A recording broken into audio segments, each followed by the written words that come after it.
Hello everyone. I hope all of you are good. And today I'm here with Economics Class 9, Chapter 1, the story of Village Palampur, the second part of it. I'm sure you've seen the first part. In case you have not, please check out the link in the description box.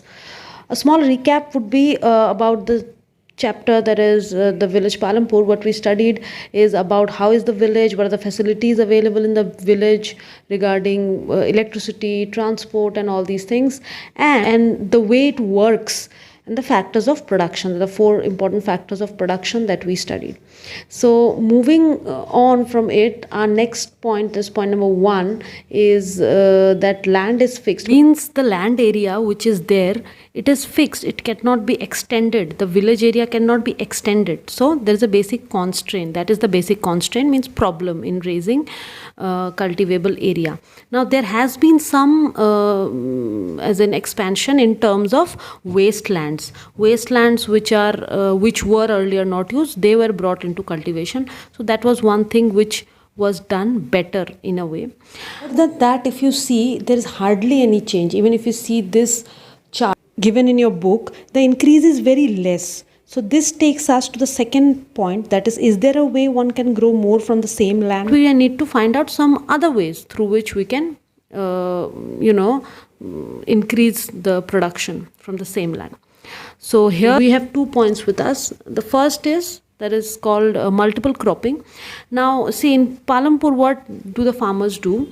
Because they have good facilities and all, that's a very important point to mention, which typically other villages all over India don't have.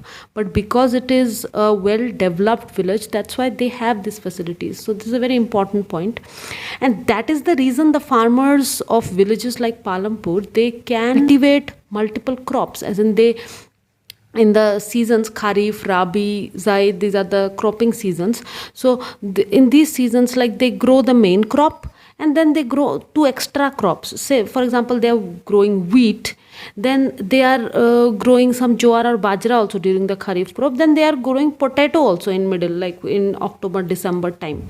Okay, so an extra crop like a sugar cane, once in a year they are growing. So 2-3 crops they are growing within 1 year of cultivation, which is bringing them good money out of that same piece of land they have.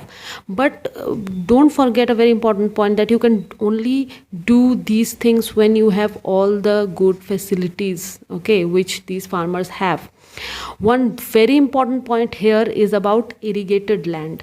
Now when I say irrigated land, or irrigation in general, means like watering the farmlands, giving water to the farmlands. In India, unfortunately, only 40% of the land is irrigated land. The farmers who have these 40% of land, they can buy pumps, sets, and then whatever artificial ways of bringing water to the field. Rest of the farmers, they have to wait for the rain, as in those lands are called unirrigated lands. Means there is no other way that you can give water to your field, but you have to wait for the nature or the downpour. In some years, say for example, the rain is not good, or sometimes the rain is too much than required. So all these cases lead to loss of harvest, or different problems that the farmers come across. So multiple cropping, it is nothing but, it is what, to grow more than one crop, and it's the most common way of increasing farm production. Okay. Now, another very important point that is here is the modern farming methods. Now, what are modern farming methods? As the name suggests, the methods in farming which uses HYV seeds, that is called high yield variety seeds, then tractors, chemical fertilizers, pesticides, insecticides, modern ways of irrigating field, these all together are called the modern farming method. Earlier, what used to happen was that farmers were using traditional ways of farming. Okay, like they used to use the normal seeds, the cow dung for fertilizing the field, or say oxes or bullocks for plowing the field. So these all things were readily available with them. They there was nothing like they have to buy all these things. But as modern farming methods came, things changed. Okay, new things were required in farming which have to be bought from the market, and there was a whole revolution in terms of farming. So it increased the yield per hectare. Yield is what amount of production you get from one piece of land during one season. That is the yield per hectare. So the yield per hectare increased with the application of all these modern farming methods. And the revolution which was brought due to all these changes was what we all know as the green revolution, and it takes us to the next part of the chapter, that is green revolution. So green revolution, we all have heard about it, I think, around the world and in India in around late 60s, 1960s, 69, around that time the green revolution came into India.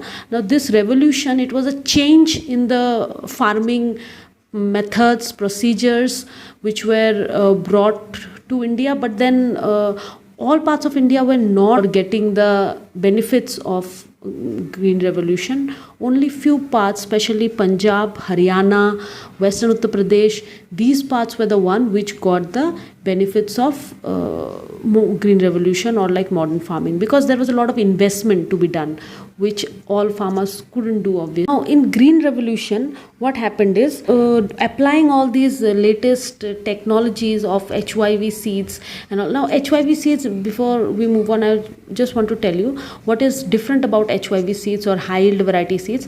Like in a normal seed, the grains which grow in a, say, wheat plant are like normal, but plant which grows out of a HYV seed, high yield variety seed, the grains which will grow are more.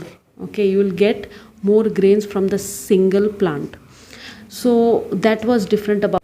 But we have to remember that if you want to grow a high yield variety seed, it cannot be grown with the traditional ways of cow dung and plowing and rain. No, it is not possible. You need chemical fertilizers, you need a lot of water to be put in the farms, you need tractors, threshers, all these machines and all. So means there is a lot of investment involved. Then only you can get that higher yield from the same land. So in villages like Palampur, what happened is they got huge increase in terms of production from the fields.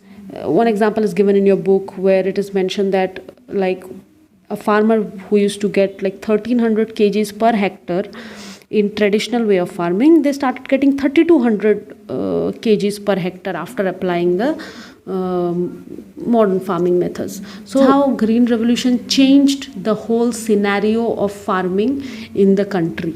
Okay, but then we have to also remember that with the good changes there came some bad changes also, as in green revolution had some worse effects on the land and on the farming as a whole.